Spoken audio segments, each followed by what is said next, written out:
Assalamualaikum warahmatullahi wabarakatuh. Sahabat pendidikan semuanya, kembali lagi bersama saya Arin di podcast STKIP Al-Hikmah Surabaya. Di pagi yang cerah ini kita sudah kedatangan tamu yang sangat spesial ya. Kita sudah bersama dengan Bapak Hari Anggit Cahyo Wibowo dari Prodi Pendidikan Fisika STKIP Al-Hikmah Surabaya. Bagaimana kabarnya Bapak Anggit? Alhamdulillah sehat, Ibu Arin ya. Alhamdulillah sehat. Alhamdulillah sehat walafiat ya, meskipun cuaca sedang tidak mendukung ya sepertinya. Cuaca gerimis dan mendung. Mendung, kadang panas, kadang hujan seperti itu ya. Biasanya badannya agak tidak fit seperti itu. Alhamdulillah sehat ya hari ini. Alhamdulillah sehat. Oke, hari ini karena kita sudah kedatangan tamu dari program studi pendidikan fisika ya, maka kita hari ini akan mengobrol tentang ya apa sih pendidikan fisika itu, bagaimana prodinya, apa kelebihannya di prodi pendidikan fisika STKIP Al-Hikmah Surabaya. Oke, untuk yang pertama ya, mungkin saya ingin tanyakan gitu ya, dari prodi pendidikan fisika itu sendiri, kelebihan apa yang bisa ditonjolkan daripada prodi pendidikan fisika di tempat yang lain seperti itu? Oke, terima kasih Bu Arin ya. Senang sekali rasanya diundang di podcast STKIP Al-Hikmah Surabaya ya. Menurut saya ya, di prodi pendidikan fisika STKIP Al-Hikmah Surabaya ini memiliki beberapa keunggulan dan tentunya perbedaan ya dari prodi pendidikan fisika yang lain gitu. Salah satunya kita tergabung dalam satu gerbong YLPI Al-Hikmah Surabaya, Yayasan Lembaga Pendidikan Islam yang memang sudah terbukti kualitasnya, terbukti pengalamannya, jam terbangnya ya, mulai dari tahun 1989 hingga hari ini. Itu jadi begini Bu Arin ya, kalau kita bekerja ya dalam suatu gerbong besar itu ada dua hal yang mempengaruhi kita gitu. Yang pertama adalah budaya gitu. Kita kalau datang ke suatu tempat secara otomatis kita akan mengikuti budaya di Tempat tempat tersebut, tersebut iya. ya. Pasti gitu. Itu konon katanya kalau orang datang ke Singapura orang jadi jadi buang sampah pada tempatnya ya, mau mengantri gitu. Demikian juga kita gitu. Ketika di prodi pendidikan fisika meskipun kita baru ya tahun 2017 menerima mahasiswa pertama kali, tapi lingkungan kerja kita mengikuti budaya yang ada di Al-Hikmah ini gitu. Selain budaya yang kita otomatis ikut ya, suasananya ikut, competitiveness-nya kita mengikuti. Kita juga tahu bahwa Al-Hikmah ini tidak main-main tentunya ya untuk mencetak untuk mengelola lembaga gitu ya. Kita ada pembinaan rutin ya Bu Arin gitu, dan pembinaan rutinnya kita tidak main-main ya. Orang-orang yang diundang, kita pernah mengundang Menteri Pendidikan gitu, pernah hal-hal yang sifatnya baru ya, itu pasti kita up to date gitu, karena yang diundang adalah orang-orang yang memang kompeten di bidangnya ya. Oke, apa? Kalau boleh tahu budaya apa yang paling Pak Anggit paling mengena di Pak Anggit itu ya, budaya di Al-Hikmah ini apa gitu? Ya. Mulai dari yang sederhana dulu ya. Mulai dari sederhana. Kesan pertama kali saya masuk di Al-Hikmah ini budaya bersih itu yang selalu sangat berkesan ya di saya Bu Arin itu. Buat teman-teman rekan-rekan pemirsa podcast ini, barangkali kalau ingin melihat secara langsung ya budaya bersih di Al-Hikmah, silakan datang itu. Wah, yang sekolah yang konotasi saya dulu kalau melihat kamar mandi, mohon maaf gitu ya, mungkin kurang begitu bersih gitu. Di sini luar biasa Bu Arin. Di sini begitu masuk itu nampak bersih gitu ya. Bersih, dan akhirnya kita jadi ikut kalau untuk kita buang sampah nggak pada tempatnya gitu kan, yang sederhana gitu, kita malu sendiri gitu. Kita terasa begini gitu ya. Itu yang pertama itu. Yang kedua budaya prestasi tentunya Bu Arin ya. Wah, competitiveness itu di sini diciptakan sekali ya. Kita di prodi itu kalau melihat sekolah, melihat prodi lain itu memposting atau mengumumkan ada prestasi A, B, C gitu, otomatis kita akan bergejolak untuk ikut betul, berprestasi juga gitu ya. Nggak bisa nih diam nih, saya harus ini, harus itu. Nah, seperti itu gitu. Ya. Itu Oke, yang saya barangkali kira sangat budaya-budaya berkesan. seperti ini yang nantinya akan ditularkan juga kepada mahasiswa ya, karena mereka pastinya akan bergabung bersama kami, bergabung di STKP Al Hikmah Surabaya dan juga mengikuti budaya yang ada di sini. Betul Oke, sekali. selain keistimewaan-keistimewaan itu, apakah ada keistimewaan yang lain? Ah, Barangkali dari dosennya nih, saya lihat kayaknya muda-muda semua ini ya. Masya Allah. Contohnya ini Pak Anggit ini masih sangat muda sekali sudah jadi dosen di sini. Ya, alhamdulillah ya. Kita satu tim fisika itu mulai bergabung 2016 ya, Bu. Awal 2016, kemudian kita angkatan pertama. Ini yang saya katakan angkatan pertama itu dosennya ini angkatan pertama itu. Jadi masih muda-muda fresh graduate waktu itu. Kita bahkan ikut proses pendirian program studi gitu. Jadi kita kenal prodi pendidikan fisika ini mulai dari awal gitu. Nah, menurut saya yang menarik dari dosen muda ini gitu ya. Nah, ini mungkin teman-teman calon mahasiswa ini kayaknya perlu nih tahu ya kalau dosen muda itu enaknya apa.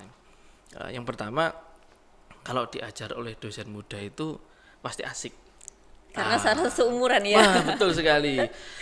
Dosen yang masih muda itu tentunya mengetahui lah iklim anak-anak muda sekarang itu seperti apa.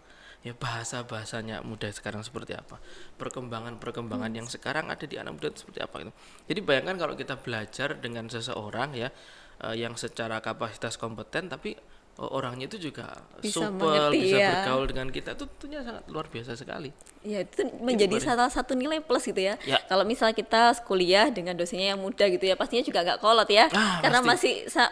bukan seumuran juga, tapi bisa mengerti karena tadi jarak umurnya mungkin nggak terlalu jauh Sangat. gitu ya.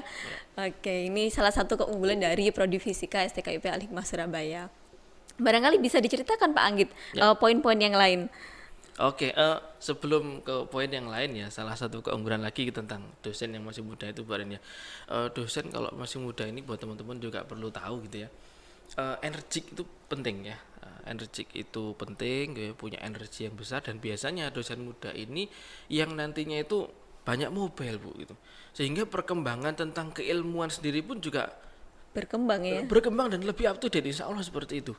Ya, itu yang menurut saya dua hal yang sangat penting ya. Jadi belajarnya nyaman karena dosennya muda. Muda. Ya.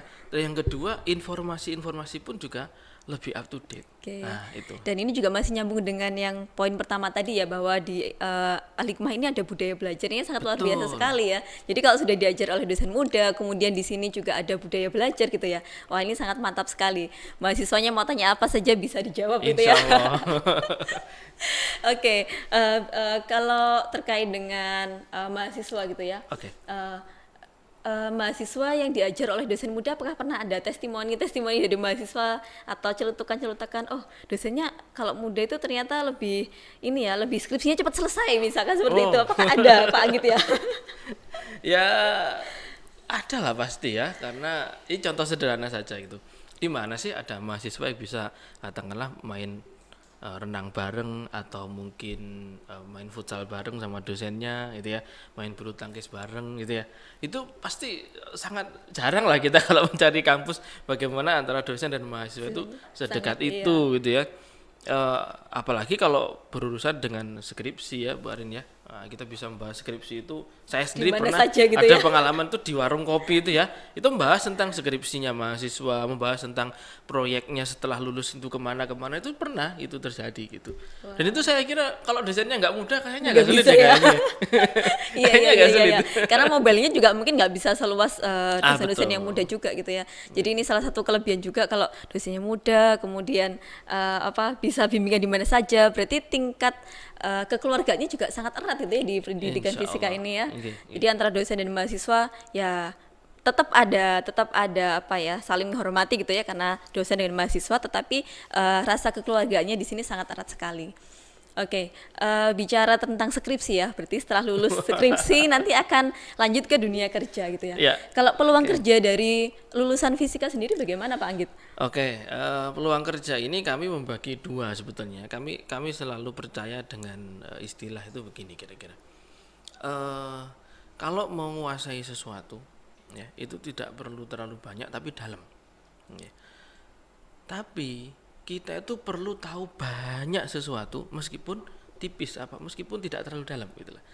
Filosofi itu kami bangun, kami gunakan untuk membangun mindset nanti proyek atau progres peluang kerja di pendidikan fisika itu seperti itu gitu. Jadi kita tetap ingin berfokus Bu Arin ya, berfokus pada bagaimana mencetak guru ya, profesi utama guru fisika itu penting, dan itu kita betul-betul support, energi kita terbesar memang ke situ gitu ya. Nah, kemudian karena kita tahu ya di abad 21 ini ternyata satu kompetensi itu tidak cukup ya. Kita mempelajari ya, kita ada tahulah 21st century skill kayak gitu ya. Ada 4C dan seterusnya. Kita coba untuk meramu itu. Akhirnya kita menyimpulkan, oh berarti begini. Kalau gitu tidak cukup hanya profesi guru saja, kita harus perlebar nih kompetensinya gitu. Nah, kita mempersiapkan seandainya mereka tidak jadi guru semuanya gitu. Salah satunya ya yang melalui perkuliahan kami yang kita coba bangun itu, selain jadi guru fisika, kita siapkan juga mereka untuk menjadi seorang edupreneur ya. Salah satu ciri khas prodi kami ini Bu Arin ya, itu unggul dalam hal pembuatan media pembelajaran, baik itu menggunakan teknologi sederhana maupun teknologi digital gitu. Ya, jadi sederhana itu kalau seandainya nanti mereka lulus kemudian mengajar di daerah yang pelosok gitu ya, terpencil, itu mereka bisa berkontribusi memanfaatkan apa yang ada di lingkungan alamnya, betul sekali. Jadi gitu. tetap bisa membuat media tetapi dengan bahan-bahan yang mungkin terbatas gitu ya. Nah itu. Nah tapi juga tidak menutup kemungkinan kan mereka mengajar di Jakarta, di Surabaya, yang kota-kota besar yang mana nggak mungkin kalau nggak seperti itu ya, harus menggunakan digital teknologi yang canggih gitu. Bahkan ke luar negeri gitu ya, nanti ada lah mungkin ya beberapa yang berarti ini memang mahasiswanya dipersiapkan agar mereka tidak hanya bisa mengajar tetapi juga bisa menyusun medianya sebaik mungkin gitu ya. Dari medannya mungkin tadi misalkan terbatas ya, berarti pakai alat-alat yang ada itu juga bisa. Kemudian ketika dia diterjunkan di mungkin kota-kota besar yang dituntut untuk digitalisasi gitu ya, dia juga tetap bisa mengikuti ritme yang ada di situ seperti itu. Dan bekal itu tadi Bu Arin ya, tentunya bisa dimanfaatkan mahasiswa. Andai mereka tidak jadi guru, mereka bisa memanfaatkan bekal kemampuan itu tadi untuk membuka bisnis gitu ya. Nah, kita juga ada mata kuliah yang masuk salah satu dari mandatory subjeknya Pak Menteri ya 2017 lalu. Salah satunya adalah bahasa statistik dan bahasa pemrograman gitu. Nah, kita menggunakan dua hal itu salah satunya ya, tentunya selain bahasa Inggris dan bahasa psikologi ya, kita fokus ke situ karena kita fisika yang lebih relevan. Kita melihat bahasa pemrograman dan bahasa statistika, ada mata kuliahnya juga Bu Arin ya. Mata kuliah tersendiri ya ini ya. Ada mata kuliah tersendiri dan kita berfokus ke situ sehingga salah satu profesi yang sekarang katanya anak muda lagi in lah, misalnya ya data analitik gitu ya Bu Arin ya, itu bisa masuk ke sana gitu. Saya itu punya cerita punya teman ya, teman kuliah ya, lebih tepatnya adik kelas saya gitu, anak prodi pendidikan fisika. Hanya karena kita itu hobi ngoding ya, hobi ngoding, wah ngodingnya jadi hobi nih ya. Bener, hanya hobi saja gitu, hanya hobi ngoding.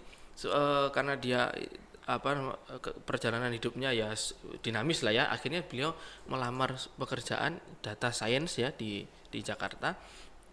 Dan diterima gitu.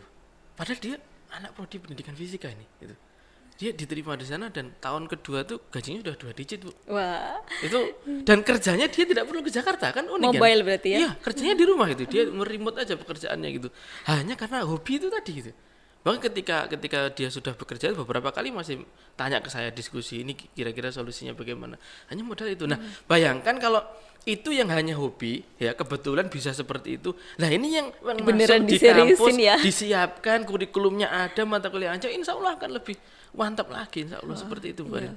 Berarti peluang kerjanya ini meskipun bukan guru tapi masih dalam lingkup pendidikan seperti itu ya. Betul sekali. Ya, ini luar biasa sekali kalau misalkan ada lulusan pendidikan fisika ada yang menjadi data analisis gitu ya. Nah, wah, ini menarik ya, karena memang tidak hanya jadi hobi tadi tapi juga diseriusi ke dalam kurikulumnya ada, kemudian mata kuliahnya juga ada, dan pasti pengajarnya juga pasti kompeten ini ya. Insya Allah. Oke. Diskusi hari ini sangat menarik sekali ya terkait dengan prodi pendidikan fisika. Insya Allah kita akan berjumpa kembali ya, mungkin dengan narasumber yang lain, tetapi tetap dari prodi pendidikan fisika. Insya Allah akan menjelaskan biar kita lebih dekat ya, lebih mengenal prodi pendidikan fisika di STK IP Al-Hikmah Surabaya.